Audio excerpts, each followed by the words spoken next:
Depuis le mois d'avril, près de 2000 mineurs ont été séparés de leurs parents, arrêtés pour avoir franchi illégalement la frontière, en raison de la tolérance zéro souhaitée par l'administration Trump.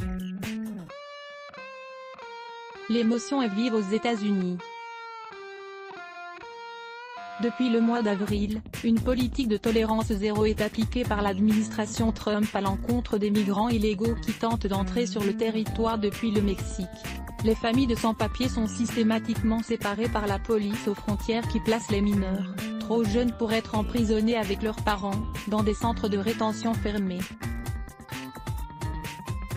Conséquence ?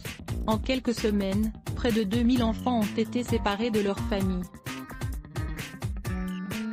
France Info vous aide à comprendre cette vive polémique outre-Atlantique dans laquelle le pape, l'ONU et plus récemment Melania Trump ont tenté de faire entendre leur voix. Que se passe-t-il avec les migrants mineurs ? Si vous ne voulez pas que votre enfant soit séparé de vous, alors ne l'emmenez pas, avait prévenu Jeff Sessions, le ministre de la Justice américain, dès le 7 mai.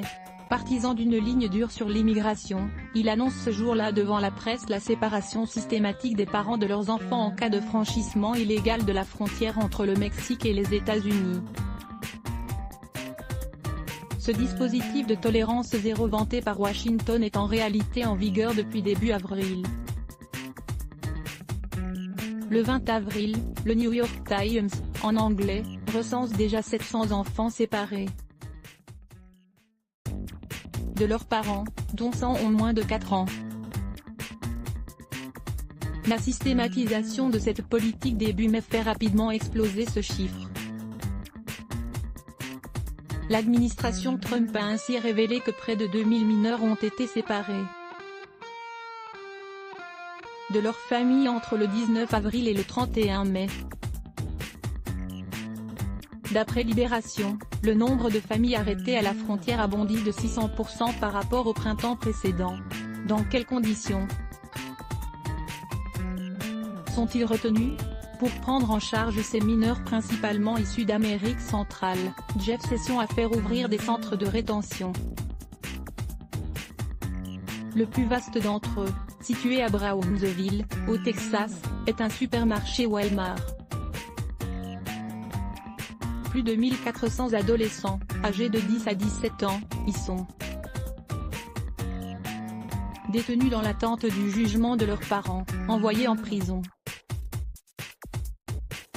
Selon Le Monde, ils restent en moyenne une cinquantaine de jours dans ces centres de rétention. Et le rythme des séparations s'accélérant, le manque de place est tel que la chaîne NBC, en anglais, rapporte qu'une ville de 450 tentes pour enfants migrants va être construite à proximité d'El Paso, au Texas. Des témoignages peu rassurants sont parus dans la presse américaine, comme celui d'une mère venue du Honduras, qui a affirmé au pur payeur américain Vox que son enfant lui avait été soustrait en plein allaitement. Celle-ci a été violemment menottée alors qu'elle tentait de résister à son interpellation.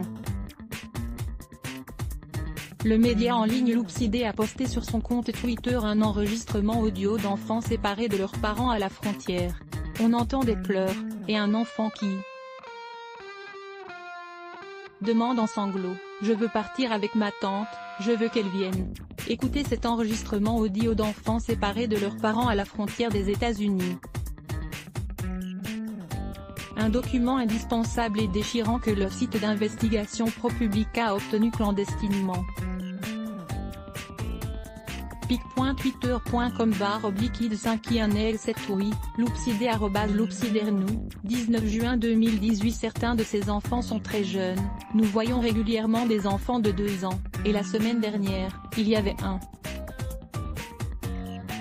enfant de 53 semaines sans ses parents, a expliqué sur MSNBC la présidente de l'association The Florence Project, qui vient en aide aux migrants placés en détention en Arizona. Quelles sont les réactions ? Les voix sont de plus en plus nombreuses à s'élever contre cette politique qualifiée de diabolique par Jeff Merkley, sénateur démocrate de l'Oregon, après avoir visité le centre de rétention de Brownsville.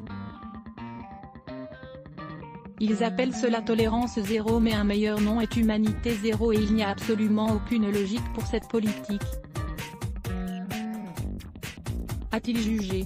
L'ONU s'est également insurgée contre cette séparation systématique des familles par la voix de son haut-commissaire, Zeid Ra'ad al-Hussein. Le 18 juin, celui-ci a appelé à stopper immédiatement cette pratique cruelle, rapporte France 24. Penser qu'un État puisse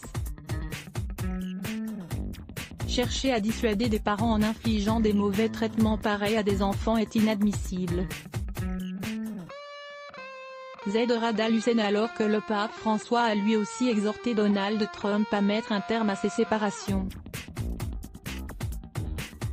et que les manifestations se multiplient un peu partout dans le pays, Melania Trump est sortie de sa réserve. Sa directrice de la communication a affirmé sur CNN dimanche 17 juin que la première dame affirmait détester voir des enfants séparés de leur famille et appelait à gouverner avec cœur. Si certains irréductibles continuent à défendre cette politique migratoire, le malaise grandit au sein du Parti républicain.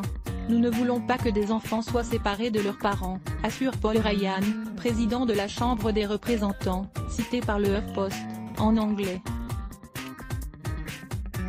C'est pourquoi je pense qu'une loi sur l'immigration est nécessaire. Plus symbolique, l'ancienne première dame Laura Bush affirme dans une tribune publiée par le Washington Post, en anglais, « C'est immoral.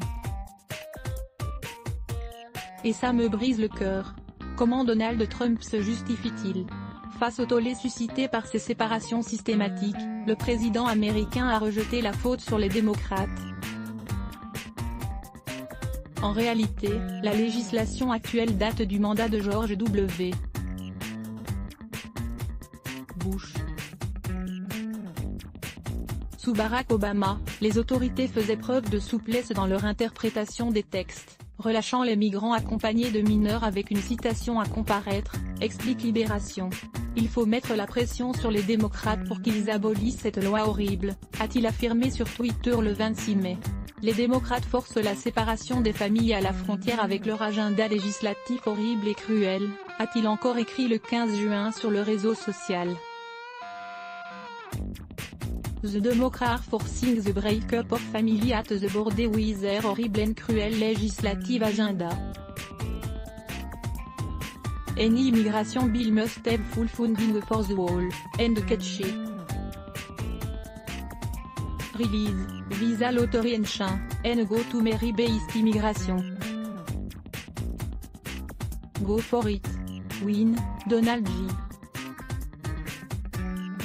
Trump @Real Donald Trump, 15 juin 2018. D'après plusieurs commentateurs, le président américain espère profiter du scandale provoqué par ces séparations systématiques pour faire voter sa réforme de l'immigration, qu'il s'était fait sévèrement retoquer au Sénat en mars.